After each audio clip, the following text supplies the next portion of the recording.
नमस्कार सर्वांना. मी तालुका आरोग्य अधिकारी डॉक्टर मतने, पंचायत समिती करवीर.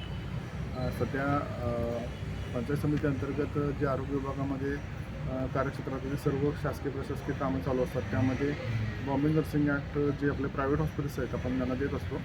या बॉम्बे नर्सिंग ॲक्ट अंतर्गत जे खाजगी हॉस्पिटल्स आहेत ते आमच्याकडून प्रस्ताव पाठवत असतात आणि आम्ही जिल्ह्याला पाठवून त्याचा मंजूर करून घेत असतो. यामध्येच रेणुका मल्टीस्पेशालिटी हॉस्पिटल बालिंगा येथील डॉक्टर अनिल पाटील यांचं 30 बेडचं हॉस्पिटल मंजूर करून मागच्या वर्षी दिलेलं होतं आपण फेब्रुवारी 2025ला.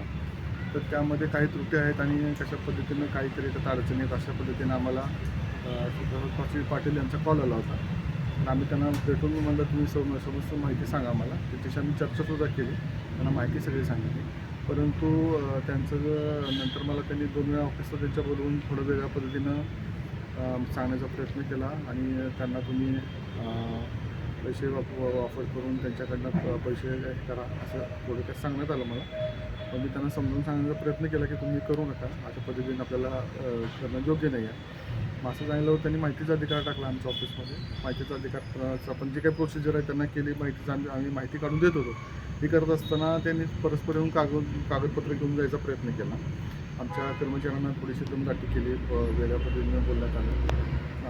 त्यामुळं नाईलाज असतो मग आम्ही त्यांच्यावरती पोलिसमध्ये कंप्लेंट देण्याची आम्ही तयारी ठेवली आणि त्यांना आम्ही त्या समोर देण्यासाठी पोलिसांना समजून सांगितलं आम्ही.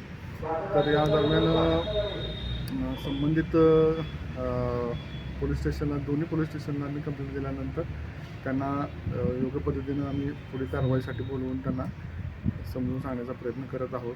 हे प्रकरण ज्या चांगल्या पद्धतीनं थांबवून कशा पद्धतीने ह्याला चांगला निर्णय निघेल याबद्दल आम्ही प्रयत्न करत आहोत, जेणेकरून कोणाही अडचण येऊ नये. सध्या 10 लाखाची खंडणी मागणी केली आहे असं समजते. हां, ते त्यांनी तुम्ही गेल्यानंतर त्यांच्या मोबाईलवरती मेसेज टाईप केला होता की 10 लाख रुपये त्यांना सांगा म्हणून. मग हाच मेसेज मी तिथं पोलिसांना पण कळवलेला आहे.